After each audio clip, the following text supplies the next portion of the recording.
Bueno, doctor, entonces, ¿qué ocurre en los cerebros de los seres humanos cuando vemos deportes? En distintas maneras planteadas y en distintas aristas, ¿no? Bien, pasan varias cosas, no es solamente que uno ve deporte y lo disfruta, sino que el cerebro, como cualquier entrenamiento visual, cuando uno observa algo también aprende. Depende con la atención que uno presta a esa imagen y con el objetivo. Si el cerebro está distraído, lo único que busca es un entretenimiento, lo va a interpretar de esa manera. Pero si uno presta atención y empieza a analizar el deporte un poquito más profundo a través de la pantalla, el cerebro aprende. Inclusive hay entrenamientos ahora que se está yendo más allá de la imagen 2D de un televisor y empezando a usar realidad virtual en distintos deportes. Uno muy típico que conocí hace tiempo ya es el automovilismo. Inclusive hace poquito leí un artículo que decía que aquel chico que juega videojuegos con el auto tiene una mejor capacidad de reflejos a la hora de manejar. Esto no significa que hay que ponerse enfrente de una pantalla para aprender un deporte, ¿no? Porque no funciona así, sino que es un complemento. Eso por un lado desde lo cognitivo y las funciones mentales. Eso se guarda en un sector del cerebro que se llaman praxias. Las praxias son las funciones motoras aprendidas y guardadas, almacenadas. Ustedes habrán escuchado que un chico cuando aprende deporte le es más fácil que un adulto. Y justamente porque esos sectores son más vírgenes, están más libres de aprender este tipo de información. Y al mostrar imágenes de un deportista haciendo bien el ejercicio, no es lo mismo, ¿no? Pero se asemeja a tener a un profe enfrente que haga bien ese ejercicio. Eso por un lado. Y después está el otro que me preguntaba más relacionado con lo emocional y lo emotivo, que inclusive hemos hablado en otro momento, que justamente qué tipo de emociones, hasta dónde podría despertar un deporte tan emotivo como es en Argentina el fútbol. Y bueno, eso ya se relaciona más que con lo cognitivo, con un tema cultural y qué tipo de emoción le genera a cada persona. A mí, por ejemplo, yo miro las Olimpiadas y me produce admiración, claro, para nada que ver con lo que tiene que ver una cuestión pasional, claro, sino más de admiración de lo que puede hacer el ser humano en determinados deportes. Eso le vuelvo a decir que tiene que ver más con una cuestión emocional que sí lamentablemente a veces pasa de chico, que se relaciona en este país con un tema ya más relacionado a la violencia que con el deporte mismo, y cuando eso también queda impregnado en un cerebro de un niño y lo ve que el padre responde gritándole al televisor frente a determinados partidos de fútbol u otra cosa, uno nace con esa cultura y ese hábito, y que es un hábito que por supuesto tenemos que cambiar. Entonces esa pregunta, a pesar de que es simple, se puede analizar desde muchos puntos de vista. Se puede analizar desde lo cognitivo, de cómo el cerebro puede aprender de la pantalla, viendo un deportista, más si uno lo practica, y se puede también interpretar desde lo sociocultural, desde cómo cada cultura responde alentando o a una persona, claro, o a un equipo.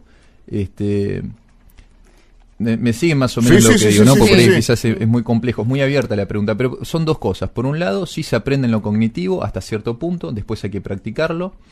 Y por otro lado, lo emocional depende de lo cultural que se va guardando, y si es un hábito que si a uno le genera, en vez de admiración y ver el deporte por gusto, le empieza a generar violencia cuando ese deportista pierde o el equipo pierde, claro.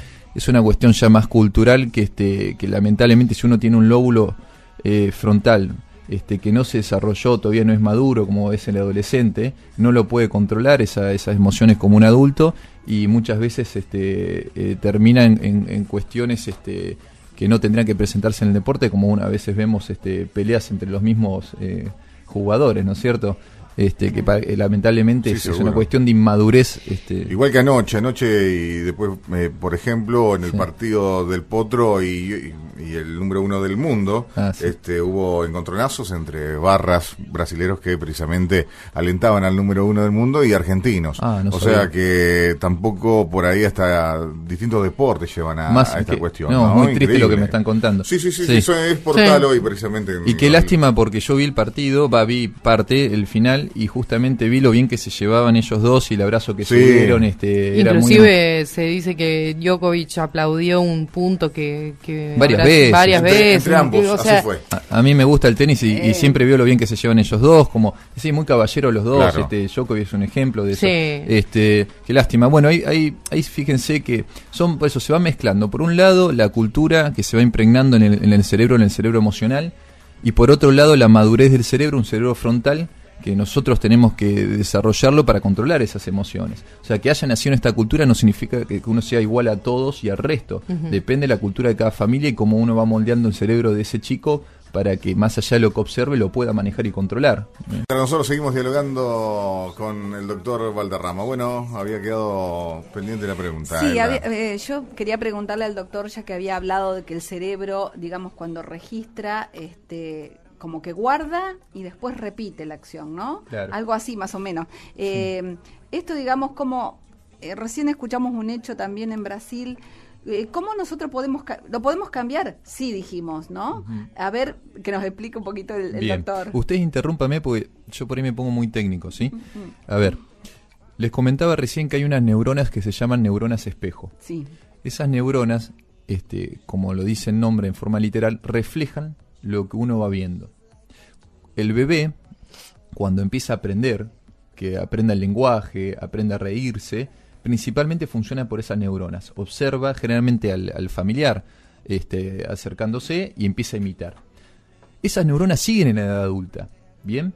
Recién me preguntaban qué pasa cuando ve en una pantalla a alguien deporte. Esas neuronas están funcionando. Si yo presto atención y sí o sí esas neuronas intentan imitar lo que está haciendo ese deportista. Después tenemos un lóbulo frontal que las controla, no es que nosotros vemos e imitamos automáticamente. Claro. La función está preparada para eso, pero tenemos un lóbulo adelante que controla y diagrama y dice, no, para esto lo hacemos, esto no lo hacemos. Vamos a analizar una cuestión puntual de este grupo de gente peleándose y el resto no. Que ahí está el ejemplo de cómo se pueden frenar esas neuronas. Por un lado, esas neuronas ven un acto de violencia, que uno le grita al otro, y quizás el de al lado imita ese acto, se prende en ese juego y también accede a la violencia. Pero fíjense que recién decían que otras personas también lo estaban separando. O sea que a pesar de que nosotros tenemos todas esas neuronas que intentan imitar y está relacionado también con la empatía, o sea, con sentir lo que siente el otro. La empatía no es solamente para sentir cosas buenas del otro, claro, también para sentir las malas. Y hay una cierta imitación con esas neuronas espejo. Entonces, fíjense que igual en una misma situación distintos seres humanos actúan diferente. Todos tienen esas neuronas espejo, pero el lóbulo frontal, que es el que controla esas neuronas, algunos le dijeron, no, mirá, yo no voy a imitar esta acción. ¿Por qué? Porque llegó una madurez cerebral donde puedo controlar esas neuronas espejo. En cambio, hay otras personas que tienen menos desarrollo de ese control emocional y de esa imitación y empieza a producirse lo que se llama fenómeno masa y a replicarse. Cuanto más cosas tenemos para imitar de lo mismo, más fácil es que nosotros las imitemos. A esto voy. Si veo una persona peleando, dudo. Si veo 5 personas peleando, y es más estímulos para esas neuronas espejo. Y están haciendo todo lo mismo. Entonces tiendo a imitar más fácil. Si hay una masa de gente, todavía es más fácil. Eso iba a recalcar, porque justamente hay varios casos. En por ejemplo, en el caso de Djokovic y del Potro, se da que justamente ellos nada que ver, no arengaban a la violencia, sino que justamente entre ellos diríamos, reconocían las cosas buenas, los movimientos buenos, las jugadas buenas. Claro. El otro día comentábamos que en un partido de fútbol, Tevez, el jugador que luego fue sancionado, él sí arengó a o motivó a esto, porque la reacción, digo, hay casos y casos, pero siempre está la clave en la masa, ¿no es cierto? Diríamos, si todos se están buscando la violencia, se puede motivar desde lo que es un jugador, en este caso por supuesto, porque el jugador, tiene la cultura argentina también, que es lamentable que nosotros digamos que esa es la cultura argentina, pero es lo que pasa. Ojo que no es el único país, hay otras culturas similares, pero es lo que quizás ustedes de los medios de comunicación, lo que no tenemos que, o sea, lo que hay que empezar a hacer es justamente para que esas neuronas espejo no imiten, es entender que eso no es una cuestión normal, no es que porque sea cultural todos van a imitar lo mismo. Claro. Si ustedes tienen un cerebro maduro, más o menos la madurez se desarrolla a partir de cuándo, claro. Una edad. Y sí, está relacionado, fíjese, la biología con lo que se sabía desde la pedagogía y la psicología. El adolescente, cuando empieza a terminar esa adolescencia, justamente empieza una etapa madurativa del cerebro, que la base de esa maduración es el control de las emociones. Entonces, cuando una persona es madura, cuando ese lóbulo frontal está lo suficientemente desarrollado para que, aunque haya neuronas que imitan accionares para bien y para cosas buenas y para cosas malas, le decía, para el deporte, yo veo una imagen de haciendo alguien deporte, esas neuronas espejos te da una cierta motivación y dice, mira, puedo aprender esto. Claro. Y ahí sí es una motivación y las dejo funcionar. Pero por otro lado, si hay violencia en un sector, también tengo un lóbulo frontal que se desarrolla generalmente después de la adolescencia, donde se termina de desarrollar entre los 18 y 25 años, ese es el promedio, se llama poda sináptica. Empiezo a eliminar sectores del cerebro que son, no son sectores, perdón, conexiones del cerebro que no me llevan a ningún lado o me llevan a un lugar donde no quiero ir. Y ese cerebro maduro empieza a decir, no, mis neuronas espejo están viendo lo que está pasando, pero yo las puedo manejar. Una persona madura lo puede hacer, una persona con un cerebro inmaduro le cuesta mucho más. Y esa madurez depende del estímulo que tenga alrededor. Claro. Si tiene un padre, una familia que contiene y explica para que ese cerebro frontal se vaya desarrollando, le va a ser mucho más fácil madurar que cuando no tiene una referencia. Por eso yo le decía acá de los medios de comunicación, no hay que interpretar como algo normal, decir, tiene que haber policías para que paren la violencia. Claro. Tiene que haber, como medida de urgencia en el momento, pero lo que hay que decir es que esas personas tienen un cerebro inmaduro, inadaptado, que no pueden ir ni siquiera a ver un partido de tenis sin recurrir, sin terminar en la violencia. Claro. Y a veces ya pasaron la edad de la adolescencia. Es que ese es el tema. Ese es el tema, ¿no? ¿Qué va a pasar con el hijo de esa persona? Claro. Esas neuronas espejos no van a tener directamente ningún tipo de control y de ejemplo de cómo se controlan.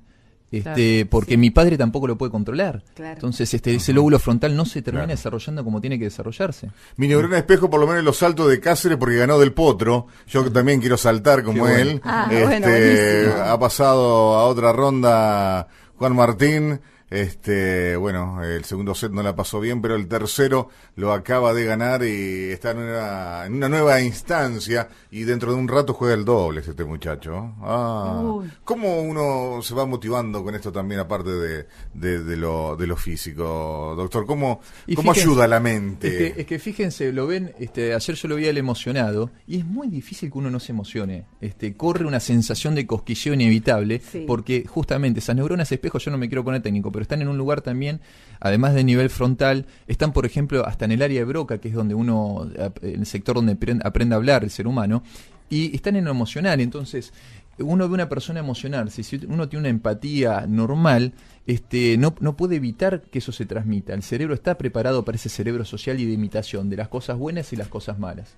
Claro, entonces eso no hace falta controlarlo, ni tampoco tenemos por qué, porque eso la emoción libera serotonina, dopamina, todas sustancias, oxitocina, todas sustancias que tienen que ver con, hasta calma la ansiedad, relaja. Ver una persona lograr hacer un triunfo en el deporte y después de tanto esfuerzo y superarse, a uno le produce emoción, motivación, disminuye la ansiedad.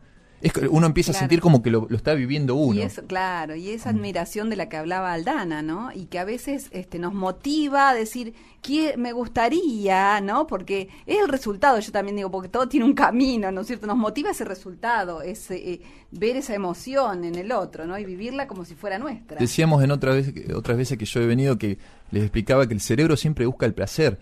Y a través de esa empatía, esas neuronas espejo, nosotros podemos sentir el placer que ha tenido ahora Del Potro en tanto sacrificio ahora con las lesiones creo que ha tenido, y haber logrado, creo que por eso viene más que nada la emoción de todos y de él, de haber superado esa distancia y haberle ganado ayer el número 1. Y uno se ve identificado con eso, y como también te ves identificado cuando tu hijo tiene un logro, cuando el vecino tiene un logro, y esas son justamente, ahí sí, dejemos funcionar las neuronas espejo y que nos brinden esa emoción necesaria en el ser humano, en el placer no solamente de ver triunfar uno mismo su carrera, sino en el del otro. Ni hablar como Del Potro ayuda y motiva a los otros jugadores de tenis que están en carrera, ¿no es cierto? Doctor, muchas gracias por haber venido y hablar de estos temas, y seguramente vamos a seguir teniéndote, ¿ok? Bueno, muchas gracias a ustedes por la invitación, es un placer como siempre.